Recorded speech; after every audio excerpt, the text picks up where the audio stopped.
Alright, I said I was getting one, and it is here, the Rossi Brawler.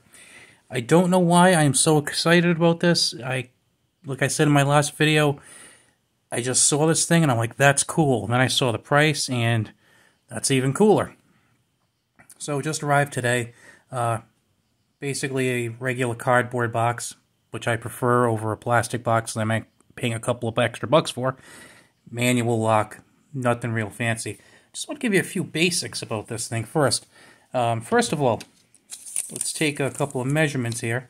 So if we put it from the barrel down here, looking at just about 14 inches long, weighs a little over 2 pounds with nothing in it. As for the barrel, it's supposed to have a 9-inch barrel, and it does. I'll measure that out for you in just a second. Couple of things that were really cool. Number one, I guess, I tried taking a few shots, dry firing it, and this grip is awesome. I really like this. Nice rubber overmolded grip. Excellent texturing right here. I'll put that a little closer so you can kind of get an idea. This is great, so I can just picture, shooting this. It just fits very, very nicely. Very, very nicely in the hand. Has a cross bolt safety, so as you can see it's red there. And now it is safe. So, pretty intuitive. And what I like too is when my hand is in the position here, I can actuate it very, very easily in a very good spot. Another thing here is lots of texturing. This texturing is actually more aggressive than, this is kind of like a moderate, I would say, texturing as far as, aggressiveness. This one is pretty stout, kind of sandpapery, I guess, for people who want to grip the gun like this when they shoot. Not really my cup of tea. I usually like to take a more traditional grip when I'm shooting something like this. So I personally wouldn't do that, but I can understand if it's somebody who's not comfortable with a handgun of this size. Like I said, I have a couple of Thompsons and a Ruger Super Blackhawk and stuff like that, so I'm kind of used to this sort of thing, but if I wasn't, I could see how this would be a very big help. There are some markings on the barrel, but what's nice is they're very, very unobtrusive. And that's basically Rossi Brawler 410, 45 Colt, made in Brazil, Brastek, and this looks like Bainbridge, Texas. Brastek International, Bainbridge, Texas. Good sized Picatinny rail here. Pretty good length. It's about, let's see, 4 1/8 inches long, so definitely enough mounting room there for what you need. For those of you who don't know, this is a single action handgun. So and by the way, this is, I'll show you the trigger pull in just a second after I show you that it is, in fact, unloaded.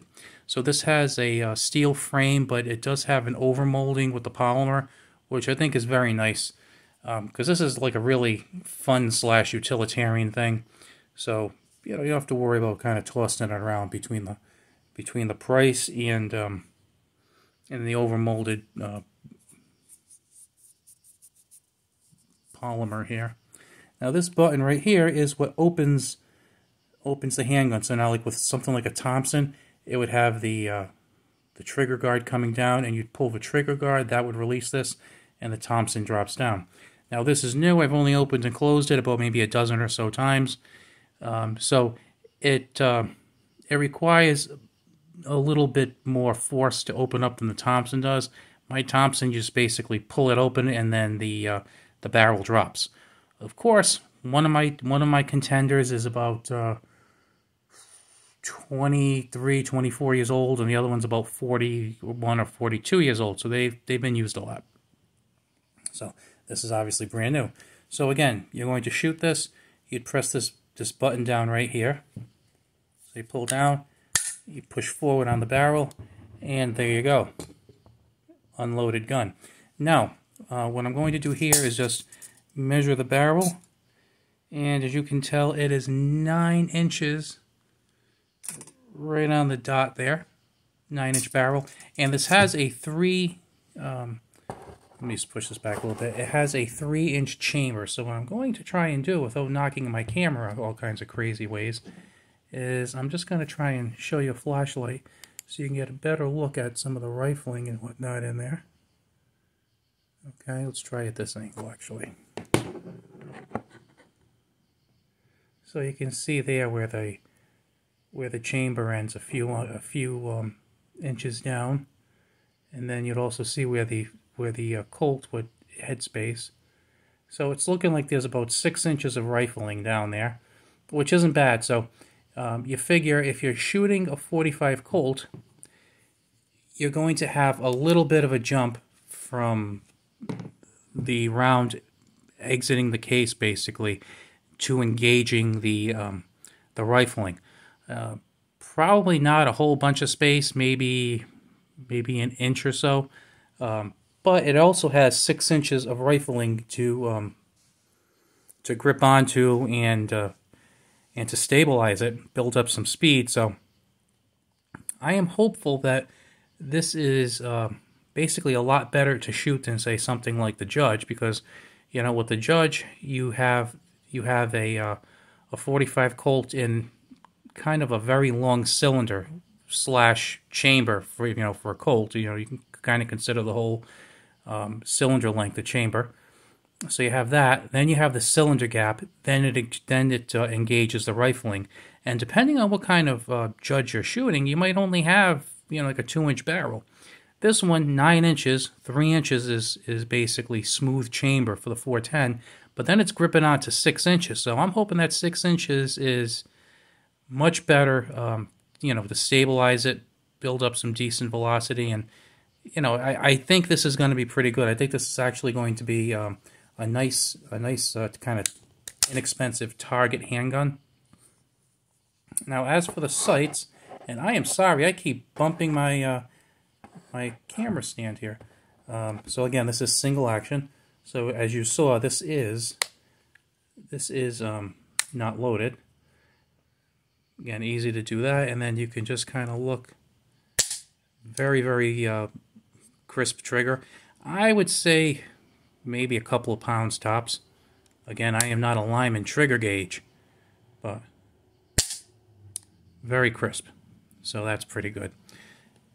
And like I said, the weight is about 16, I think it was like 32 ounces or something. So, it should handle recoil pretty well too, especially with that grip. Now, with the sights, this has, let me see if I can kind of get those focused here. This has iron sights. Not totally thrilled with the sights. So, you kind of have that groove back there that you can see when the hammer's cocked. And take a look there.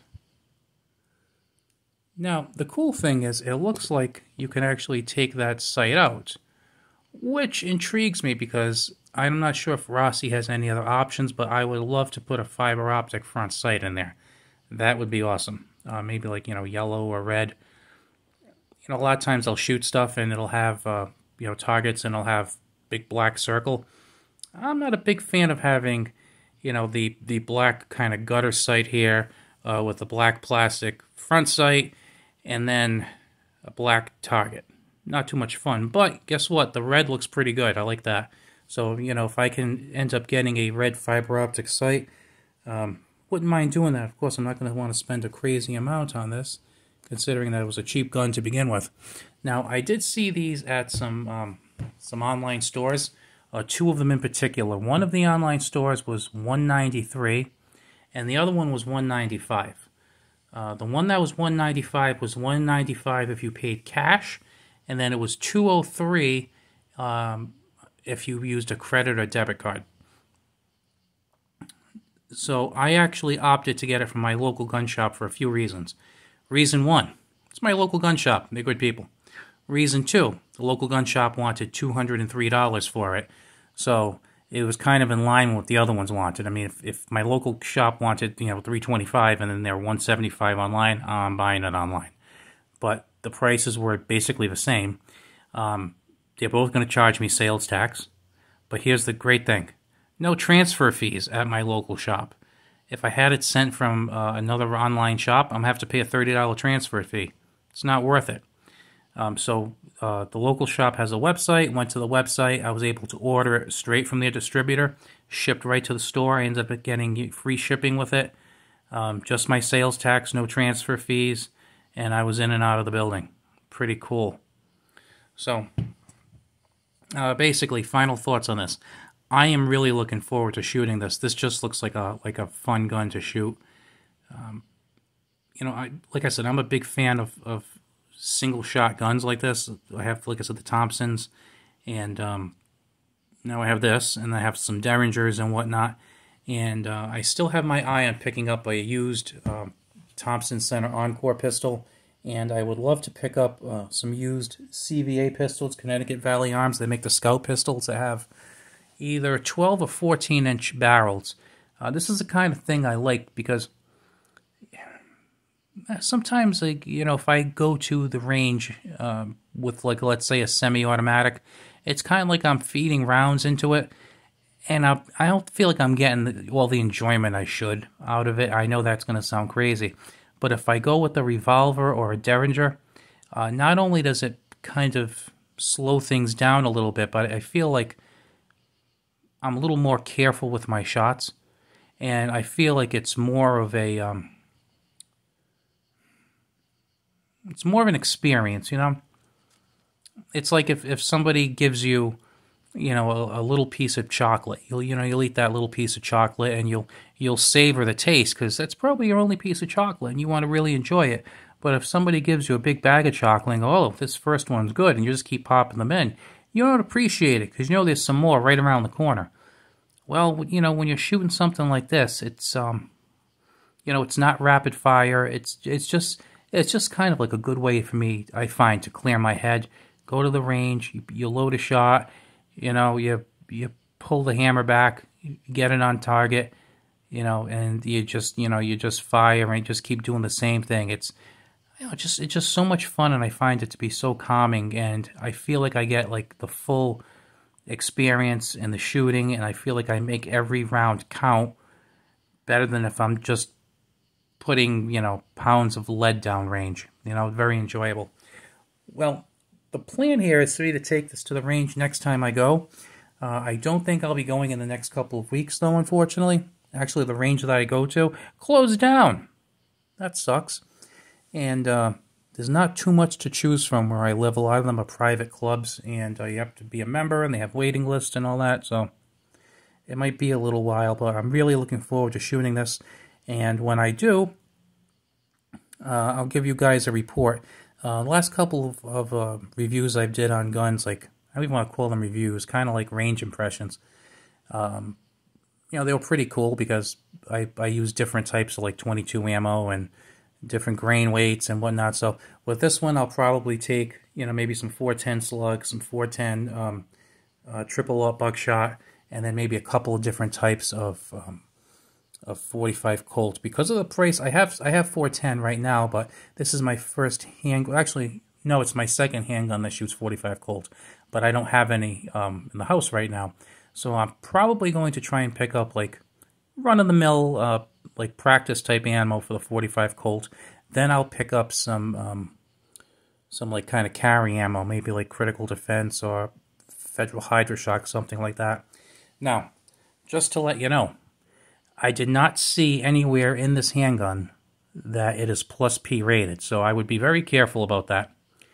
I've looked. I like Underwood ammo, and I was checking out some 45 Colts at Underwood ammo, and they were kind of insane. I'm not sure if you're aware of this or not, but some 45 Colt ammo was kind of loaded up to almost like 44 mag standards, and they specifically tell you in there, do not use this ammo in a 45 Colt unless it is a Thompson Contender, a Ruger Blackhawk, and there was another manufacturer. I can't think of the name for the life of me, but there was another one.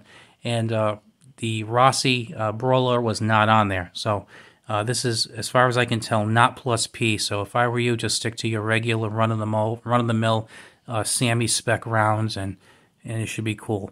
Now again, this is a single shot handgun, so I am expecting 100% reliability. If I get 99% reliability, I'll actually be disappointed because, I mean, it's a single shot. That's not really, require a genius to make. Although I probably couldn't make one. But anyway, that's beyond the point.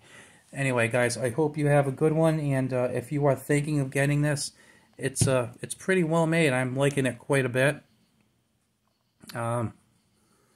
It's nice. It's definitely substantial. And another good thing might be to put an optic on there. I've actually thought about that. I really only have a red dot, and I really don't want to put that on there. But I don't know. I'll see. My first choice would actually be just to see if I can take that sight off, that front sight, and just put a fiber optic sight on. That would be my ideal. I tend to like the iron sights best myself. But enough of my jibber jabber. I will talk to you later. Have a good one.